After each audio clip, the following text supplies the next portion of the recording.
Orasi ilmiah yang akan disampaikan oleh Kiai Haji Fauzan Kamal selaku pengasuh Pondok Pesantren Mambaul Khairat Teguh Ireng Jombang, Jawa Timur. Kepada beliau dipersilahkan.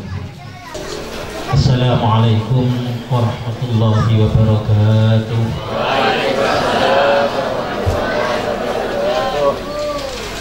Alhamdulillahi wa kafa. Wassalatu wassalamu ala Nabi Mustafa Nabiyina Muhammadin sallallahu alaihi wasallam. Allahumma salli ala Sayyidina Muhammad abdika wa nabiyika wa rasulika nabiyil ummi wa ala alihi wa sahbihi wa sallim taslima biqadri azamati dzalika fi kulli waqtin amma ba'd. Qala Allah ta'ala fil Qur'anil azim, a'udzu billahi minasy syaithanir rajim, bismillahirrahmanirrahim. Laqad khalaqnal insana fi ahsani taqwim. Shadaqallahul azim. Yang kami hormati para masyayikh, para wali wisuda, semua undangan yang alhamdulillah pagi hari ini Allah menakdir kita bersama bisa bertemu dalam acara seperti ini. Mudah-mudahan pertemuan kita pagi hari ini melambangkan pertemuan kita di surga ilahi Rabbil nanti. Amin ya rabbal alamin. Pembukaan ikut yang depan saja. Mohon maaf, kira-kira ini baru jam 10, nanti selesai jam 2 atau gimana Bu? Siap Pak ya? Saya agak siap. Alhamdulillah. Yang pertama yang harus bersyukur adalah wali santri. Wali santri yang harus bersyukur karena anaknya pagi hari ini sudah. Saya hitung tadi yang harus bersyukur pula leluhur Bapak Ibu yang hari ini putra Bapak Ibu hafid Al-Quran. Maka yang banyak adalah dari kubur raya. Jadi orang-orang yang berada di kubur hari ini merayakan kenikmatan yang diterimanya. Saya hitung tadi, mohon maaf Pak, saya hitung tadi ada 6 yang dari kubur raya, selebihnya dari Sambas Pontianak. Bener-bener ya, leluhur jenengan semua ini merayakan kenikmatan yang telah disajikan oleh cucunya yang hari ini diwisuda. Nah ini harus bersyukur. Nah nilai syukur itu diantaranya satu, tolong putra-putranya diperhatikan. Barangkali, mohon maaf Mas, sana aja. Nanti kalau saya makan juga dimarahi sama Bapak Ibu. Ini sebut ceramah kok makan, gak usah, sana aja. Ini kan biasa saja kan, masa saya makan anggur nanti. Alhamdulillah ya. Kenapa Bapak Ibu? Inilah syafaat Al-Quran berbeda dengan syafaat yang lain. Pertolongan Al-Quran dengan pertolongan yang lain berbeda. Mulai di pertolongan syafaat atau amal dari orang lain yang mendoakan. Kalau pertolongan Al-Quran ini mulai di dunia sampai di akhirat ya, orang yang hafal Al-Quran beserta keluarganya tidak akan mungkin masuk neraka. Gak akan mungkin masuk neraka karena telah mendapat syafaat Al-Quran. Kalau syafaat doa dari orang lain, syafaat dari sholawat, orang itu masih mencicipi siksa neraka terlebih dahulu, baru diangkat oleh Rasulullah SAW karena orang ini banyak baca syafaat. Kalau Al-Quran tidak. Lo gampang saja Bapak Ibu, kalau sampai nggak percaya bahwa Al-Quran akan menolong kita mulai di alam kubur sampai di akhirat, Bapak Ibu berangkat duluan, nanti sampaikan ke saya. Bukan enak sih. Mohon maaf Bapak Ibu, sengaja saya ajak beliau sedikit-sedikit. Kenapa? Ini kan angin sepoi-poi, jadi nanti agak ngantuk.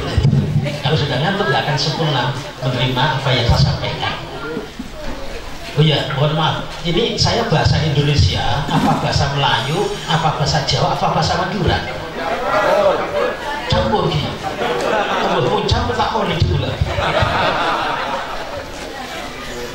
ada betul gak kantor? Banyak betul. Alhamdulillah.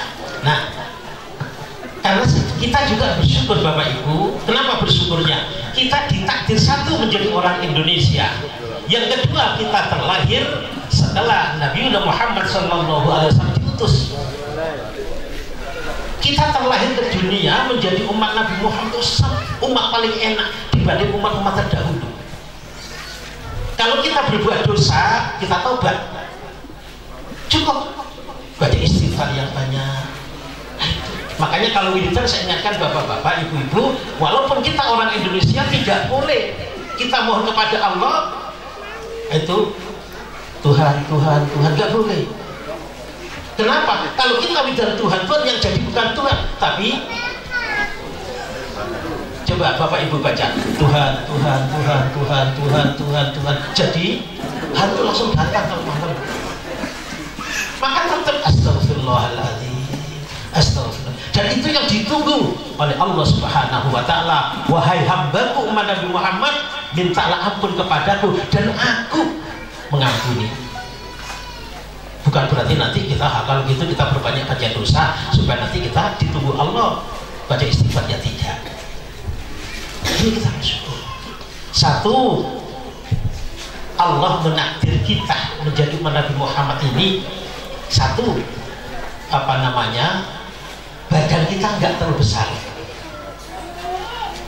Itu badan kita nggak terlalu besar, nggak terlalu tinggi. Coba kalau zaman Nabi Adam itu tingginya 60 hasta. Kalau buat gampang-gampangan ini setengah meter kali 60, berarti tinggi Nabi Adam cuman 30 meter. Betapa repotnya, banyak habis beli kain 30 meter. Ya mohon maaf, ibu-ibu jangan tanya lah, kalau itu 30 meter terus hidungnya berapa panjangnya, ya tinggi 30 meter, habis banyak kalau makan. Alhamdulillah kita panjang. Rata-rata umat Nabi Muhammad hampir nggak ada yang 2 meter. Setinggi-tingginya ya 185, 90, hampir nggak ada yang 2 meter. Ini umurnya pun nggak ada yang panjang. Kata Rasulullah Sallallahu Alaihi Wasallam, hasbu ummati baina sittin wa sab'in. Umurnya, panennya umatku antara 60-70. Berarti mohon maaf Bapak Ibu, yang hari ini umurnya sudah 65, hati-hati kalau nggak besoknya nanti. Itu karena sudah kata Rasulullah. Ya kenapa? Ya semakin tua bukan semakin enak, tapi semakin menyengsarakan orang yang sehat. Kita bersyukur. Kita pun bersyukur terlahir di akhir zaman. Seandainya kita terlahir zaman Rasulullah Sallallahu Alaihi Wasallam, sejaman dengan Rasul kita berada di sini, itu betapa sulitnya. Karena zaman Rasulullah Al-Quran juga sudah ditulis, tapi tidak ada titik, tidak ada harokat. Betapa sulit, sukar dan susahnya. Tidak ada titik, tidak ada harokat. Ini Al-Quran. Ketika itu ya cukup bismillah terus, bismillah gini aja, nggak ada titiknya.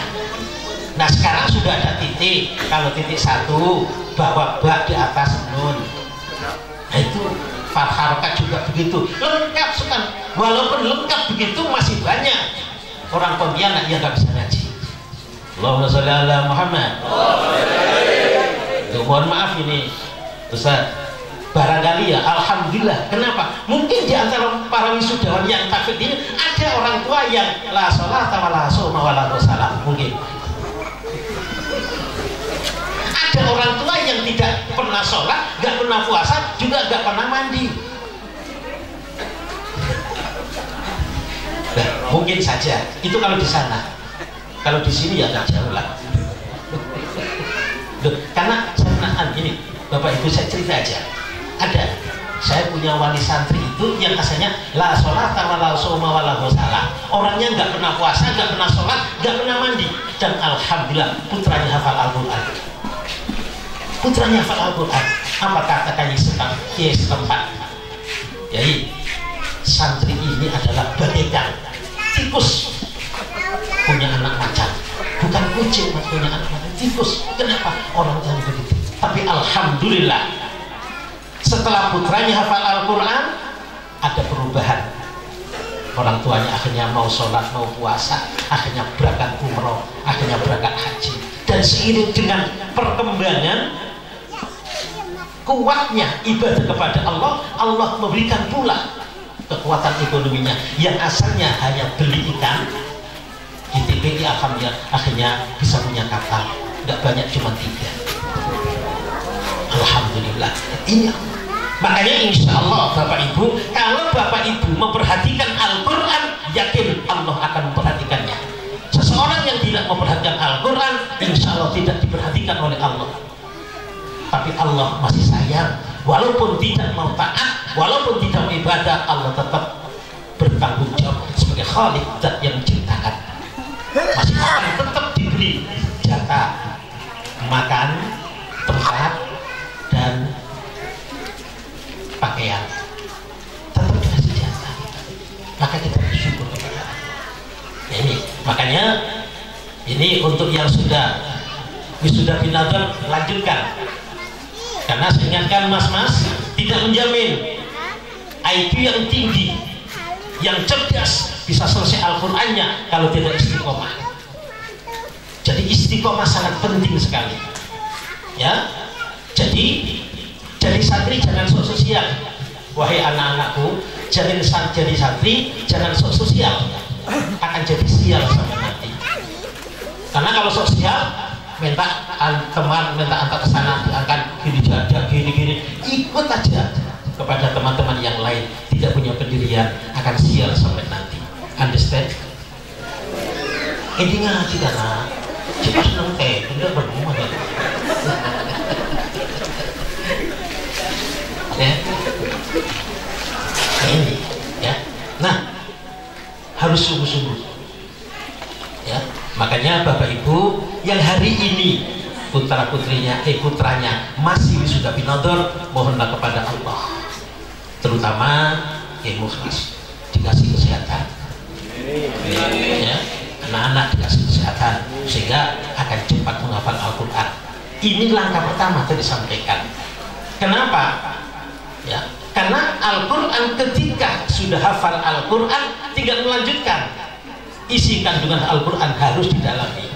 Bisa mendalami isi kandungan Al-Quran, pokoknya yang pertama itu alatnya, sorof nahunya harus matang. Kalau enggak, ya sulit. Ini contohnya dalam Al-Quran paling gampang, aqimus shalah wa atuz zakah. Apa musalah wa atuz zakah? Apa bedanya atuz zakah dengan wa atuz zakah? Nah, ini pekerjaan sorofnya. Nah, sorof gantinya dengan iklannya. Nah, ini Bapak Ibu, saya kalau uji teman-teman dari sisi sorof gampang,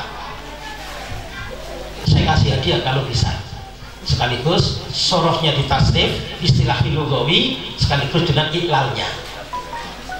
So, kalau kasih jarum ini, itu Muhammad sudah kawin sama Mahmudah ta'udani ta'idoni syikatan. Itu bahasa Arab, bukan bahasa Indonesia. Ayo, siapa yang bisa jawab? Dijawab tasrifan istilah dan lugawi dan kaidahnya iklannya. Insya Allah saya kasih hadiah 100. Cuma saya nggak bawa duit, saya minta istri saya nanti.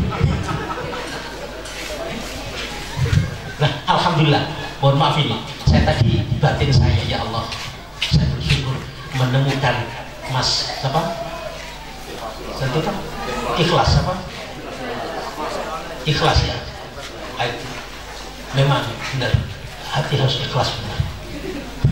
Kalau ikhlas dan bisa membimbing seperti ini, kalau itu berbarengan dengan Ustadz Mukhlas. Ya, ini saya tadi mau kasih hadiah, ya Allah, tapi sambung akhirnya. Inilah istri calon ahli surga ya. Dan alhamdulillah, saya mohon maaf ini sebetulnya di Tebireng ini juga lagi wisuda, di Madrasatul Quran lagi wisuda. Di sana nggak banyak. Hari ini yang di wisuda qiraah ya, apa namanya, binadar itu cuma 520, yang hafid, yang takfid itu masyhur begini cuman 277, dan yang sab'a 10, cuman yang bisa ikut sudah 9, yang satu sudah berangkat ke Mesir. Alhamdulillah tadi konsulat Malaysia siap menerima sampean kuliah di sana. Mudah-mudahan bisa berangkat ya, walaupun gak banyak-banyak ya 15 ya. Gimana Ustaz sini? Siap? Nah, alhamdulillah. Sebenarnya saya punya teman dulu Ustaz di Malaysia itu Ustaz Miftahul Rahim. Itu dosen di sana, tapi dia sudah meninggal. Ya. Nah, ini kita bersyukur kenapa? Dulu Al-Qur'an tidak ada titik, tidak harokat. Artinya alhamdulillah ada titik, ada harokat yang menetapkan adalah Abul Aswad Ad-Du'ali. Akhirnya bisa. Kita tahu, oh kalau titik 2 di atas tak, kalau di bawah ya, kalau 3 bisa besar, bisa syi. Nah ini alhamdulillah. Nah, lalu kita tingkatkan makharijul hurufnya, yaitu Syekh Khalil bin Ahmad, itu yang menentukan makharijul hurufnya. Jadi Al-Qur'an itu bisa dituju dari sisi apa, di situ langsung jadi ilmu. Bahkan untuk meraih doktor, Ustaz Fakhrul Razi yang di Jakarta itu membahas tentang al-waqfu wal ibtida. Al-waqfu ibtida itu bisa meraih jadi disertasi menjadi doktor. Dan sekarang alhamdulillah sudah menulis qiraah sab'ah, ada 27 jilid. Ada 20 jilid. Itu alhamdulillah.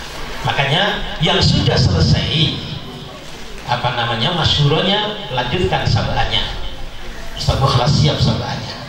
Mungkin Bapak Ibu bertanya, gimana sih kalau sab'ah itu? Nah itu ya salah satu contoh. A'udzubillahi minasyaitonirrajim. Bismillahirrahmanirrahim. Wadduhi wallaili idza saji ma wadda'aka rabbuka wa ma qali walal-akhiratu khairul laka minal ula. Itu Imam Ar-Rasyid. Al-Qari'i mal qari'i wa ma adraka mal qari'i, itu Imam Ali. Qul a'udzu birabbin nas malikin nas ilahin nas min syarril waswasil khannas alladzi yuwaswisu fi sudurin nas minal jinnati wan nas. Itu Imam At-Tabari. Nah, Imam Mukhlas, Ustaz Mukhlas siap, tinggal sampean. Dan alhamdulillah sekarang belajar qiraah sab'ah tidak perlu menulis karena sudah ada bukunya. Saya dulu masih menulis. Alhamdulillah. Apa boleh untuk buat ngimami sholat? Boleh. Nah, mohon maaf Bapak Ibu, saya pernah lagi sholat di Masjidil Haram. Di belah saya ini orang ngaji. Ngajinya pakai Imam Waros, Imam Waros. Saya tanya, itu begitu beliau berhenti, saya tanya, assalamualaikum minin Syekh Maghrib, antum masyrik. Beliau saya tanya, dari mana Syekh? Dari barat. Nah saya ditanya, lah sama dari mana? Dari timur. Saya gitu. Itu tapi itu kalau Al-Quran beliau itu harus halunah masyhur.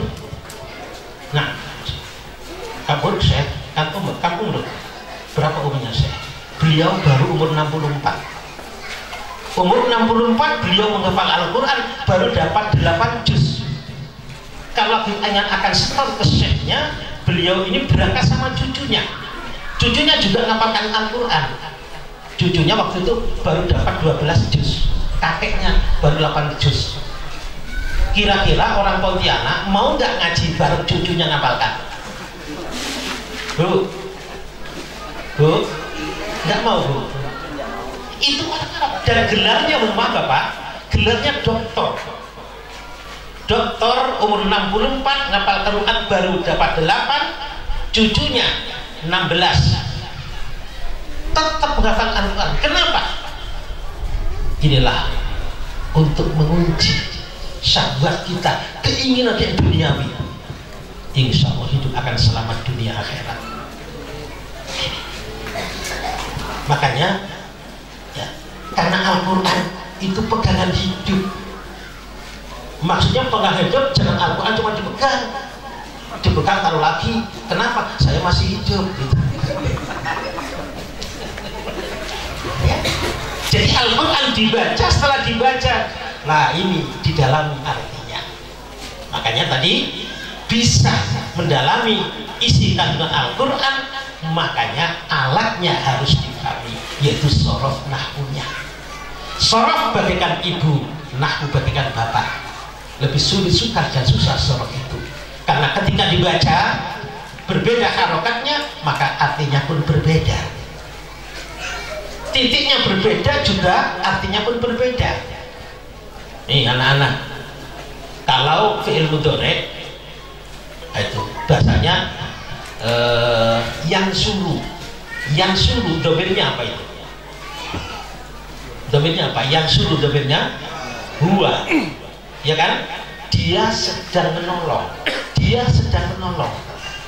Kalau tansuru domirnya dia perempuan sedang menolong. Bedanya apa? Yang suruh dia laki-laki, tansuru dia perempuan. Bedanya titik saja itu. Makanya cari titik itu. Jadi kalau titik 2 di bawah laki-laki, titik 2 di atas perempuan. Loh, bahasa Arab Pak ini, jangan titik-titik yang lain.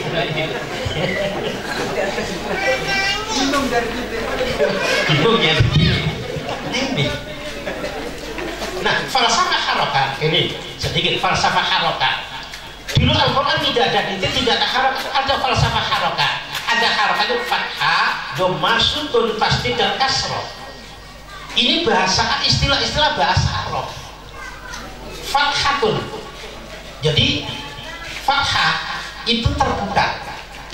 Orang kalau ingin di atas rata-rata orang lain harus punya aktivitas yang fathatun, sukunun, dhammatun, tasdidun, jangan sekali-kali kasrotun. Ini jadi kita semua, mohon maaf Bapak Ibu adalah anak-anak, kalau kita ingin hidup di atas rata-rata manusia, maka kita harus punya sikap yang fathatun, keterbukaan. Kita terbuka. Kenapa? Kita lahir gak ada langsung pinter, kita lahir gak ada yang pinter, semua bodoh.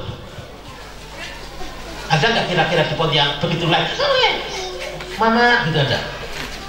Ada Bu? Begitu lahir, mama nggak ada. Nah, kita tahu itu ibu kita tahu cara manggil ibu kita, itu pun karena lingkungan kita. Karena kita terlahir di sini maka mama, kalau di Jawa maka emak, kalau di Madura maka embu, kalau di Amerika maka mother, kalau di Saudi Arabia maka umi. Loh, itu kenapa? Karena lingkungan kita.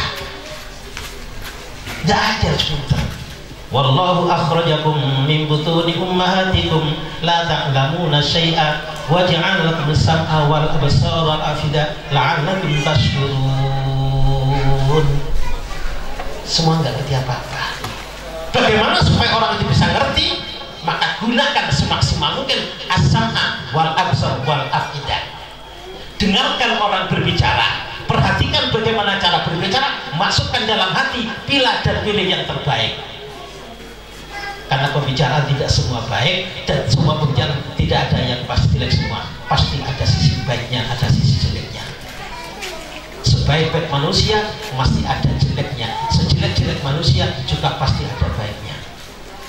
Walaupun di dalam Ihya, baiknya manusia ada jeleknya, apakah jeleknya?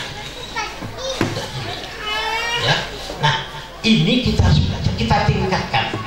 Setelah kita sudah hafal Al-Quran, kita tingkatkan. Kenapa?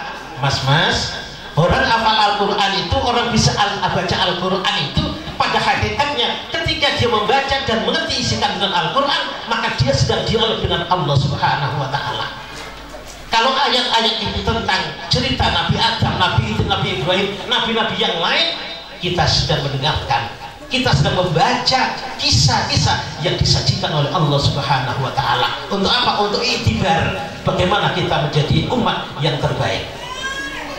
Kalaulah kita sedang membaca ayat-ayat yang sekarang Salah satu contoh, manja bil hasanati falahu asyru amsalha wa manja bis sayyi'ati fala yujza illa misla wa hum la yudlamun. Itu ayat-ayat sekarang.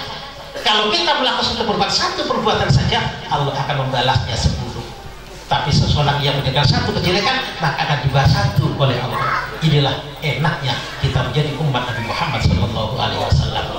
Kita tapi mohon maaf, tidak boleh secara matematik. Di mana menantikan? Saya sudah berbuat baik 1, maka punya 10. Maka saya berbuat jelek, kan masih punya 9. Nggak boleh. Tetap kita harus banyak berbuat baik. Ini kita pun ketika membaca Al-Quran, kita sedang menerima informasi dari Allah bagaimana kehidupan nanti di akhir, mulai di dunia ini. Makanya ad-dunya mazra'atul akhirah. Dunia ini tempat menanam untuk bekal di akhirat. Untuk menanam bekal di akhirat. Kenapa? Ketika kita sudah mati, kita tidak bisa berbuat apa-apa. Kita pun tetap dapat transfer perbuatan-perbuatan baik ketika kita di dunia berbuat baik. Kalau di dunia kita berbuat jelek, kita pun dapat transfer perbuatan itu dari orang lain. Lalu bagaimana? Ayo kita berusaha untuk berbuat baik, dan perbuatan baik itu kalau bisa sampaikan ke orang lain dengan tulus dan ikhlas. Harapannya perbuatan itu tidak contoh oleh orang lain. Allahumma sholli ala Muhammad. Kita terbuka karena kita nggak ngerti. Nah, keterbukaan itu gimana? Harus kita sampaikan, kita harus konsultasi, kita harus curhat kepada siapa? Al-Quran menggambarkan fas'alu ahla dzikri in kuntum la ta'lamun. Bertanyalah kepada orang yang ahli, yang profesi, kalau sampean tidak ngerti. Dan mohon maaf ya, sampean ada masalah perekonomian, bertanya kepada satu kelas yang akan dijawab. Kenapa? Karena beliau bukan pakar ekonomi. Nah, kalau Pak tanya Al-Quran, tanya tafsir, tanya hadis, insya Allah beliau bisa jawab. Nah, ini perlu bertanya kepada orang yang ahli. Di situ harapannya untuk mendapatkan solusi. Karena orang hidup pasti menghadapi masalah. Masalah bukan ditinggalkan, tapi dihadapi untuk mendapatkan solusi yang terbaik. Allahumma sholli ala Muhammad. Ini. Jadi anak-anak harus ditingkatkan belajarnya. Jangan puas setelah sampai hafal Al-Quran, banyak sekali ini ya. Maka yang pertama tadi fathatun, terbuka kita. Yang kedua dhammatun, kita harus berorganisasi, kita harus kumpul, kita harus berjamaah. Maka terutama mohon maaf Bapak Ibu, kita yang sudah berumah tangga, ayo berusaha ketika sholat 5 waktu jangan sampai tidak berjamaah, harus berjamaah. Kenapa? Suami mohon kepada Allah, istri mengamini apa yang dibuatkan kepada Allah, insya Allah akan cepat terkabul. Harus berjamaah. Kenapa? Ketika sholat berjamaah maka pahalanya jadi 27. Nah, ini salah satu contoh. Mohon maaf, ini kalau tidak berjamaah, oh biayanya cukup besar sekali wisuda seperti ini. Nah, tapi kalau berjamaah biayanya ditanggung bareng-bareng. Kira-kira ibu-ibu bayar berapa untuk acara wisuda ini? Seandainya ibu mengundang sendiri habis berapa juta? Loh, ini bersyukur. Nah, ini perlu berjamaah ya, bersatu penting ya. Selanjutnya sukunun, diam, banyak diam. Ngomong boleh tapi ada manfaatnya, kalau tidak ada maka lebih baik diam. Rasulullah Shallallahu Alaihi Wasallam ya lihat situasi dan kondisi. Ketika Rasul ditanya, ya Rasul bagaimana hukum air laut, bisakah untuk wudhu? Maka beliau menjawab boleh. Tapi tidak hanya itu, beliau menjawab tidak dirangkap. Air laut itu hewan-hewan yang hidup di laut maka halal, walaupun ada namanya anjing laut, namanya anjing laut tapi halal. Anjing di darat ya gak halal. Nah, ini jadi semua yang ada di laut jadi halal. Itulah penjelasan Rasulullah. Bukan berarti Rasul banyak omong, tapi sesuatu yang penting harus disampaikan. Itu subuhun tasdidun syadada yusadidu tasdidan, harus benar-benar ya. Sing-singkan lengan baju, angkat celana. Harapannya apa? Orang harus sungguh-sungguh. Karena orang kalau Kalau tidak sungguh-sungguh nggak akan dapat, dan sangat menyakitkan hati, sangat capek sekali ketika orang itu tidak sungguh-sungguh. Ya salah satu contoh, mas-mas lagi mengintai ada teman yang mungkin sering ambil uang, pura-pura tidur, capeknya bukan main. Tapi kalau niat tidur akan cepat tidur. Nah, yang terakhir, jangan ditiru kasratun, yaitu sesuatu perpecahan pasti akan dibawa, letaknya tidak akan, derajatnya akan di atas. Maka kita jadi orang jangan ingin berbaca belah. Ayo kita rukun, ayo kita terbuka, ayo kita diam, nggak usah banyak omong ketika omongan itu tidak ada gunanya. Ya, harus kita tingkatkan. Ini anak-anakku sekalian, dilanjutkan setelah selesai. Nah, sekarang Indonesia mulai berkembang lagi Bapak Ibu. Sekian tahun yang lalu, ya mulai sekitar tahun 60-an itu qiraah sab'ah. Sekarang mulai meraba, yaitu qiraah asyarah. Qiraah asyarah sekarang lagi digalak. Jadi Al-Quran bisa dibaca dengan 20 model bacaan. Jadi kalau imamnya ada 10, maka riwayatnya ada setiap imam 1-2 yang menyampaikan, maka menjadi 20. Jadi kalau qiraah sab'ah itu sebenarnya Al-Quran bisa dibaca dengan 14 model bacaan Al-Quran, dan itu sah. Itu kemarin tanggal 2 itu ada acara di Palembang, alhamdulillah. Di sana ada lonceng qiraah asyarah bukaan. Nah ini mas-mas yang kesini lanjutkan qiraah sab'ah. Setelah qiraah sab'ah tuntas dari sisi bacaan, lanjutkan Al-Quran harus produktif, jangan pasif.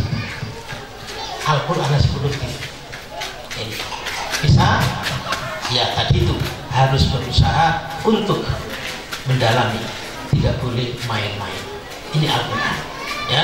Nah, diantaranya mohon maaf ini Bapak Ibu, di dalam awal surat Al-Baqarah sudah jelas alif lam mim. Di situ wallahu a'lamu bimuradi bidzalik. Tidak ada yang tahu artinya. Kenapa? Ya karena belum berharokat.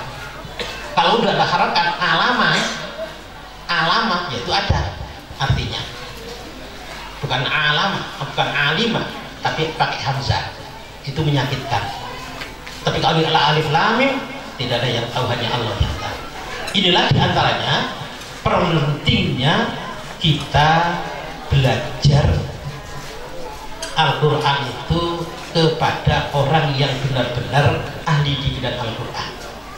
Karena semua bahasa punya tata bahasa, semua bahasa punya cara membacanya. Maka Al-Quran tidak boleh dimasukkan ke dialek kita.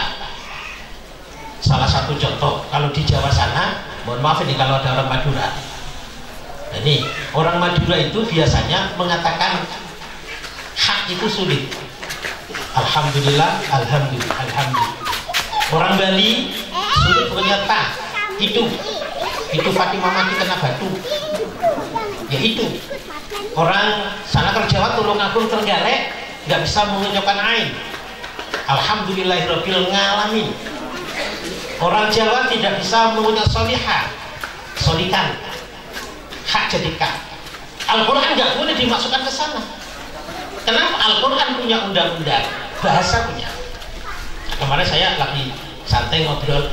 Jadi bahasa itu ketika kita mengucapkan, bagaimana orang itu yang mendengarkan tidak salah persepsi. Ini, ya, karena punya undang-undang. Ya salah satu contoh, ya. Kalau mas-mas lagi baca Al-Quran, ya, Bismillahirrahmanirrahim, Ar-Rahim, sama kho, bukan hak, artinya berbeda. Itu. Wa man syakara fa innama yashkuru nafsi. Tapi kalau saya bacanya wa man syakara pakai sin, artinya berbeda. Inilah makanya ketika baca Al-Quran, kenapa kok harus ada wisuda binador? Itu karena bacaannya supaya benar dulu, baru ada wisuda binador. Kalau belum benar nanti repot kalau salah. Ini karena Al-Quran itu bahasa Arab, ketika kita salah mengucapkan maka artinya berbeda. Yang sering saya contohkan, kalau cara mengucapkan bahasa Jawa antara wedi dan wedi, beda nggak Pak? Wedi dan wedi, wedi itu takut, wedi pasir. Nah sama ketika kita baca Al-Quran, a'udzu billahi minasyaitonir rajim, a'udzu dengan a'udzu beda, a'udzu dengan a'udzu beda. A'udzu pakai dal, ada ya'udzu ya'udani, ya'udzu ya'udani, ya'udzuna ta'udzu apa? Ta'udzu ya lanjut, jangan ta'udani toh. Kok berhenti? Kok senang sekali kalau mudani. Ya'udzu ya'udani, ya'udzuna ta'udzu ta'udani, ya'udzuna ta'udzu ta'udani, ta'udzuna ta'udzina ta'udani, ta'udzuna a'udzu. Saya a'udzu, kalau pakai dal Bapak Ibu, a'udzu saya kembali. Tapi kalau pakai dal, a'udzu saya mohon perlindungan. Itu bedanya. Nah sementara zaman dulu, zaman Rasulullah SAW, Al-Quran tidak ada titik, tidak ada harapan. Lalu bagaimana cara membedakan? Cara membedakannya adalah mendengarkan dari guru dulu bacaannya. Jadi talak. Jadi a'udzu saya mohon perlindungan. Makanya ketika kita bacanya salah, a'udzu billahi minasyaitonir rajim, saya kembali dengan nama Allah dari godaan syaitan yang terkutuk, kembali lagi ke setan. Makanya baca a'udzu hanya nggak semangat belajar, kenapa? Kembali ke setan. Loh, syakaro dengan sakaro itu beda. Kalau syakaro pakai sin, syakaro itu bersyukur, tapi kalau sakaro pakai sin, mabuk. Loh, ini loh bedanya. Makanya kita belajar Al-Quran harus ada gurunya, guru yang benar-benar paham. Ini pentingnya nanti lalu belajar makharijul huruf. Setelah belajar makharijul huruf, lalu belajar sifatul huruf. Dari sifatul huruf lalu lanjutkan dengan ahkamul huruf. Nah, kenapa? Ahkamul huruf itu tidak semua sama. Mohon maaf mas. Ayo saya tanya, nun mati bertemu ya bacaan apa? Hukumnya nun mati bertemu ya bacaan apa? Hah? Idom bihunna. Iya Pak. Nun mati bertemu ya idom bihunna. Ad-dunya itu bihunna. Loh ya kan? Bacaan apa jadinya? Loh. Jadi kalau ditanya orang jangan langsung dijawab. Sama dengan begini, kalau sebenarnya Mas, bagaimana hukumnya laki-laki dan perempuan jabatan tangan? Ayo, hukumnya laki-laki dan perempuan jabatan tangan gimana? Nah, jawabannya lihat dulu Pak, siapa laki-lakinya dan siapa perempuannya. Lah kalau perempuan ibunya wajib, perempuan mbahnya wajib, perempuan tetangganya wajib juga. Menurut syaitan wajib gitu. Nah ini ya, loh ini Mas, perlu kepekaan ketika sambil ditanya, jangan langsung dijawab supaya jawabannya tidak menyesatkan. Nun mati bertemu ya, bacaan apa? Mohon maaf Ustaz, satu kalimat apa lain kalimat? Kalau lain kalimat, yuk biguna. Kalau satu kalimat, tidak wajib. Nah ini ya salah satu contoh. Ya. Setelah belajar sifat lalu ahkam dilanjutkan dengan al-waqf wal ibtida. Nah ini perlu, kenapa? Wah insya Allah kalau kita sering baca Al-Quran walaupun tidak tahu artinya Al-Quran, karena kebiasaan itulah Allah akan menuntunnya, Allah akan menjaganya, dan insya Allah tidak akan keliru memulainya. Ketika berhenti membaca Al-Quran sejenak, mungkin karena kehabisan nafas atau karena tidak begitu lancar akhirnya berhenti, ada pemaafan di sana, mulainya yang sulit. Nah ini perlu kita pelajari. Al-waqfu wal ibtida, kau yang memulai, kau pula yang mengakhiri. Ini salah satu contoh Bapak Ibu. Kita bahasa Indonesia, salah kita berhenti, pemahaman berbeda. Bapak-bapak, ibu-ibu, tadi pagi Pak Abdullah makan sate kambing bersama istri di rumah, nikmat sekali. Paham? Makannya sate kambing bersama istri di rumah nikmat sekali. Paham? Tapi kalau saya berhenti, bapak-bapak, ibu-ibu, tadi pagi Pak Abdullah makan sate kambing bersama istri di rumah nikmat sekali.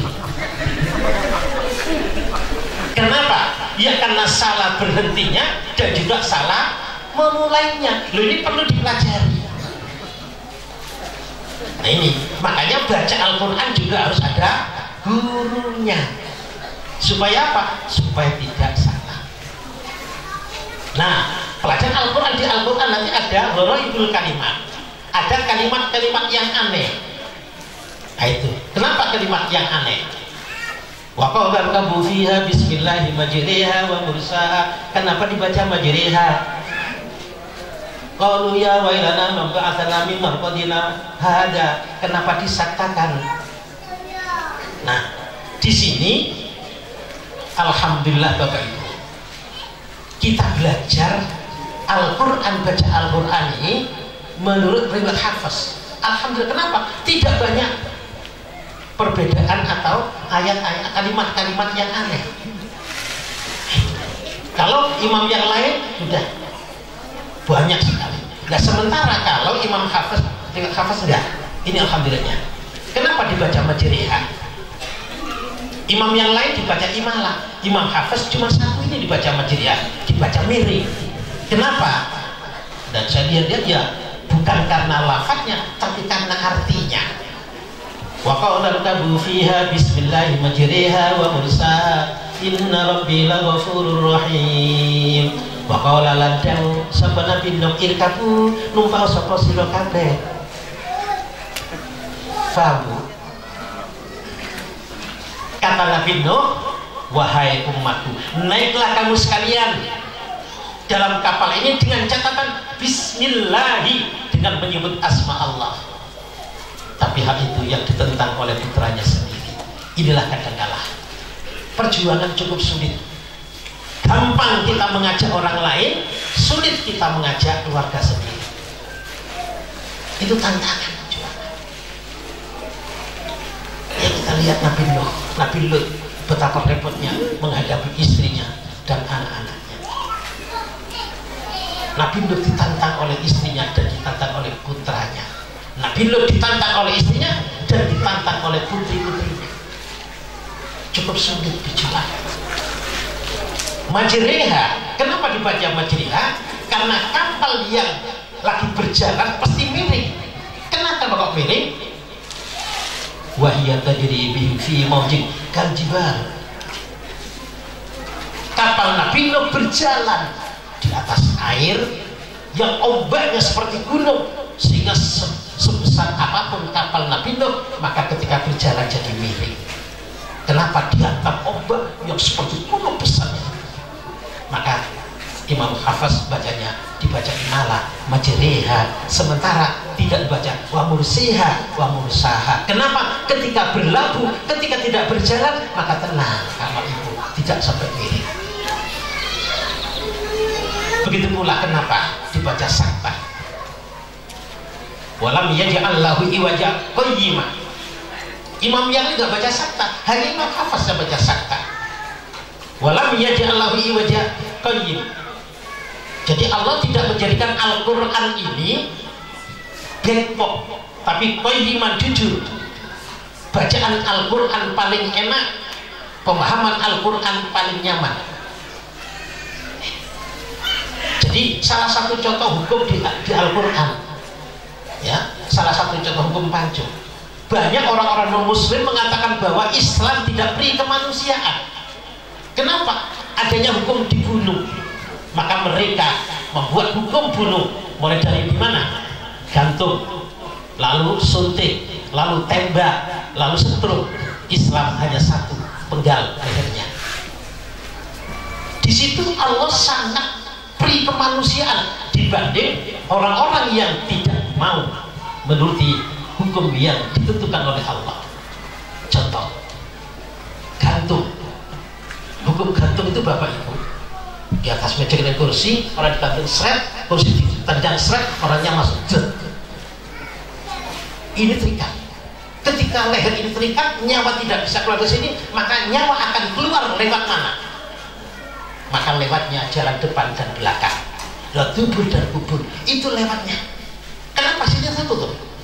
Nah, ketika nyawa ini mau keluar, cari jalan, sulitnya bukan main, sakitnya bukan main. Kalau nggak percaya, Bapak jangan praktek. Nanti pulang, kata Pak Fauzan tadi, gantung kiri sakit sekali, coba pun praktek, mohon maaf jangan.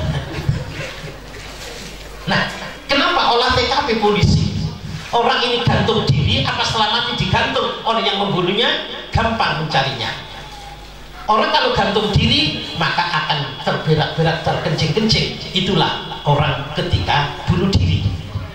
Kan kalau dibunuh, dicekik, setelah itulah digantung, tidak ada bekas kencingan, tidak ada bekas kotoran, maka dia digantung, bukan gantung diri. Dan proses keluarnya nyawa, sakitnya bukan main. Yang kedua yang dibuat oleh manusia, yaitu hukum tembak. Juru tembak ada 5, jarak sekitar 5 meter. Dari juru tembak 5 tidak satu pun yang dikasih tahu siapa yang ada pelurunya di dalamnya. Cuma sasaran satu, jantung.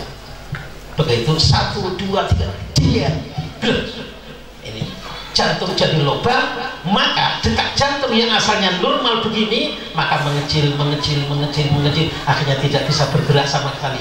Proses gerakan jantung yang semakin melemah, sakitnya bukan main. Sekali lagi, bapak-bapak kalau nggak percaya jangan praktek. Ini. Begitu pula kalau orang listrik, jika langsung cek listrik, masalah sakitnya bukan main. Nah ini, ibu-ibu kalau lagi blender kok setrum, kena setrum tangannya, pegang sambil bapaknya sambil pegang, sampai nggak sakit yang sakit bapaknya. Kalau nggak percaya, pulang nanti praktekkan. Sakitnya bukan main. Begitu pula suntik, suntik yodium, langsung seret ke peredaran darah, seret masuk ke jantung, langsung jantung akan merasa terbebani dengan itu, akhirnya nggak bisa gerak jantungnya, sakitnya bukan main. Makanya di Saudi Arabia ada masjid kisos. Orang yang telah dibacakan seret kesalahannya dan dihukum pancung, maka orang itu duduk, tutup wajahnya, penggal sini, dan langsung diterap seret. Begitu penggal des, langsung seret, sudah nggak terasa sakit sama sekali. Lah kalau bapak ibu yang praktek, jangan menjalankan itu, lihat di sana berangkat haji, gitu loh. Nah, ketika orang dihukum panjang, sudah nggak sakit lagi. Itu beda. Kok katanya tidak beri kemanusiaan? Justru hukum mati itu yang dibuat oleh manusia sangat tidak beri kemanusiaan. Ini diantaranya Al-Quran.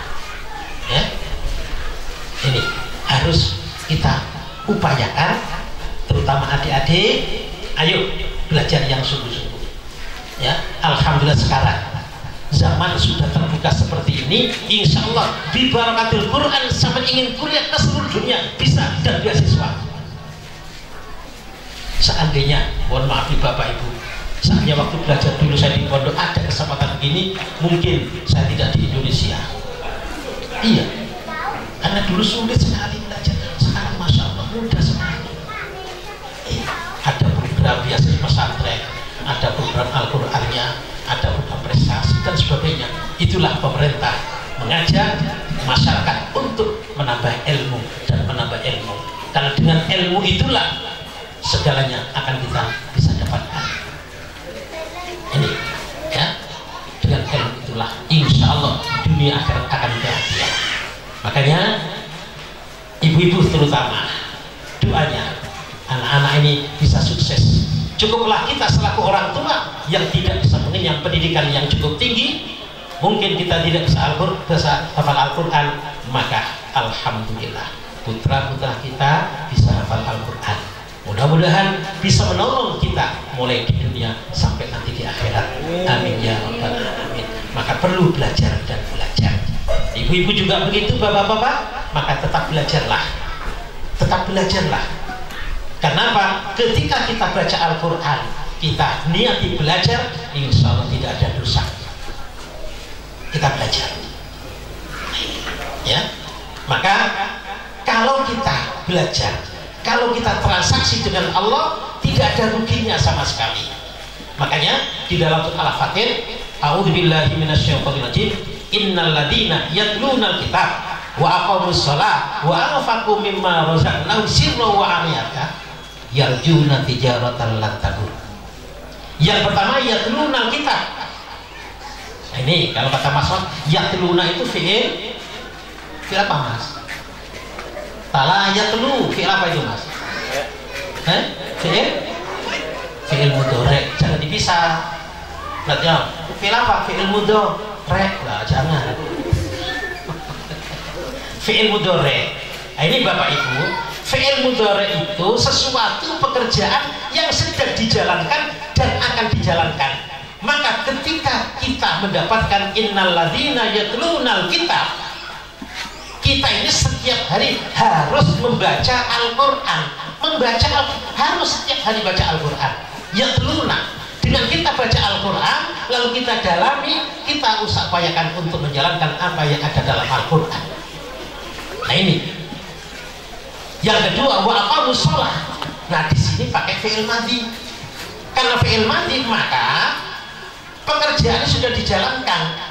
Maka Bapak Ibu jangan mendahulukan dunia, dahulukan kita menghadap Allah Subhanahu wa ta'ala. Kalau kita mendahulukan Allah, kalau kita memprioritaskan Allah, Allah akan mendahulukan kita, Allah akan memprioritaskan kita.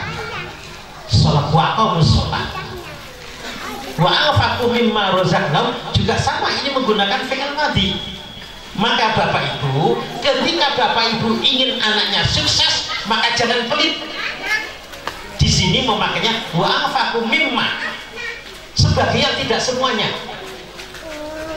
sesuai dengan kadar rezeki yang dititipkan oleh Allah kepada Bapak Ibu.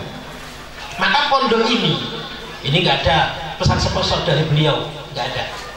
Ya, pondok ini kalau ingin cepat besar, Bapak Ibu jangan pelit. Itu jangan pelit. Ada rezeki dititipkan, ada rezeki dititipkan. Inilah amal yang sesungguhnya buat bekal jenengan semua nanti menghadap Allah Subhanahu wa ta'ala. Ini yang jelas. Sirran wa alaniyah, rahasia boleh, ya, ditampakkan ke orang lain boleh. Bapak Ibu, mari kita bersama-sama. Saya menyumbang untuk masjid itu 5 juta. Nih, Bapak Ibu ingin berapa? 100 monggo, 200 monggo, 5 juta monggo, 10 juta monggo. Nggak nyumbang, ya doa saja. Nggak mau doa keterlaluan. Wa anfaqu mimma razaqnahum sirran wa alaniyah. Harapannya apa? Yarjuna tijaratan, perdagangan lan tabur, tidak ada ruginya sama sekali. Jadi apa saja yang telah kita upayakan untuk Allah dengan tulus dan ikhlas, yakin nggak ada ruginya, nggak ada ruginya. Kenapa? Pada hakikatnya sesuatu yang kita sedekahkan kepada orang lain itu pada hakikatnya uang kita yang sebenarnya, uang kita yang sebenarnya yang akan kita panen nanti di akhirat. Tadi saya kan ad-dunya mazra'atul akhirah.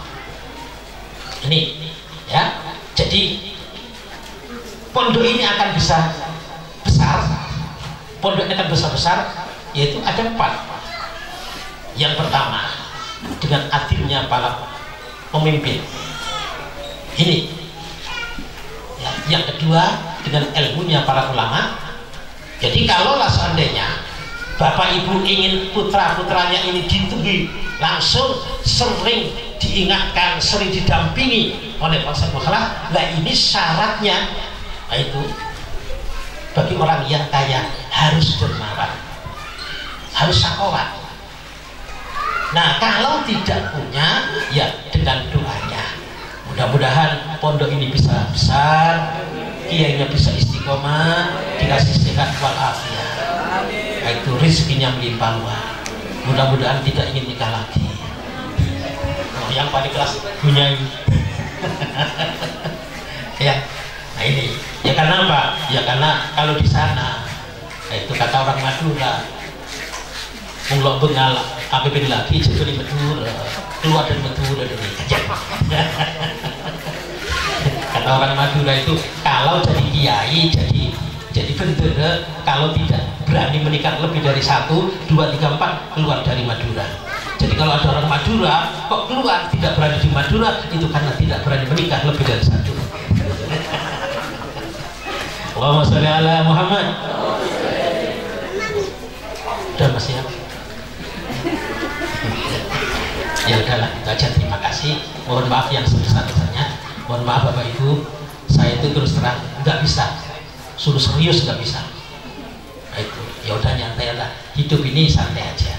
Ya kita nikmati, ya kita nikmati hidup ini. Kenapa? Ya kita nikmati saja lah. Dapat istri kita nikmati, punya mobil kita nikmati, nggak punya kita nikmati, cuma nikmati, beres kan? Jadi nikmati, beres kan? Nah ini, ya semua kita nikmati, dengan kita bisa menikmati ketika hidup kita sengsara, ketika kita bisa menikmati, walaupun itu sengsara, tidak terlalu terasa kesengsaraan itu. Kenapa? Kita bisa menikmatinya. Ya. Dan yang terakhir, anak-anakku, kalau sama ingin pinter belajar, ingin ilmunya barokah manfaat, taati aturan, jangan maksiat. Understand? Ya. Jadi kalau sama ingin ilmunya barokah manfaat, taati aturan, jangan maksiat. Kalau ingin ilmu berkah dunia akhirat, maka berkhidmat, mengabdi ke pesantren. Mengabdi bukan berarti harus diperintah, tidak. Sesuatu yang kurang baik, sesuatu yang kurang pantas, upayakan untuk cepat ditangani, tidak usah menunggu perintah dari kiai. Jadi kalau ingin pinter belajar, kalau ingin barokah manfaat, taati aturan, jangan maksiat. Tapi kalau ingin barokah ilmu sampai hidup saya barokah, maka berkhidmat. Nah, hidup ini akan bahagia. Maka bahasa saya seringkali, wahai bapak-bapak, ibu-ibu, kalau hidup ini upayakan jangan banyak berpikir, terutama ibu-ibu jangan banyak menggunakan bibir, kurangi berpikir. Ayo kita hari-hari berpikir, kurangi menggunakan bibir, karena yang paling cerewet nggak mungkin orang laki-laki. Ya, nah berpikir juga dikurangi. Nyatanya kita hidup seperti ini, alhamdulillah ada saja rezeki. Kenapa? Karena kita masih ada jatah hidup di dunia. Ketika kita nggak ada jatah hidup di dunia, maka dikasih makan enak, kasih minum enak, akan muntah. Kenapa? Jatah tidak ada sudah. Maka gunakan hati ini untuk berpikir, ya, hati untuk berpikir. Makanya bahasa paling gampang, orang itu akan bahagia, dunia akan bahagia kalau orang itu bisa menghormati 3 orang. Orang itu akan hidupnya dunia akhirat bahagia kalau orang itu bisa menghormati, mentakdimi 3 orang. Siapa 3 orang itu? 1, orang yang melahirkan kita, yaitu orang tua. Yang kedua, orang tua yang melahirkan hidup kita, yaitu mertua. Yang ketiga adalah orang yang mengisi jiwa kita. Semua para guru harus dihormati. Mulai kapan? Mulai dulu sampai ketika TK, hormati. Walaupun nanti sama sudah punya titel profesor, doktor, ketemu dengan guru yang ngajar TK, maka sebenarnya harus hormati. Kalau punya duit, kasih duit yang banyak. Iya, kenapa? Karena waktu TK itu tidak hanya sebatas jadi guru, jadi pembantu ibu sampean. Kalau sudah besar begini kan nggak mungkin. Begitu pamit, Bu Guru mau pergi kemana? mau kamar mandi Bu, ya sudah berangkat. Kalau dulu waktu kecil, Bu Guru mau kamar mandi, ya sampai diceboki sama Bu Guru sampean. Itu bukan ibu sampean, tapi merawat sampean. Loh begitu kalau sudah jadi profesor doktor, kok lupa dengan guru TK-nya? Mohon maaf. Assalamualaikum warahmatullahi wabarakatuh. Waalaikumsalam warahmatullahi wabarakatuh.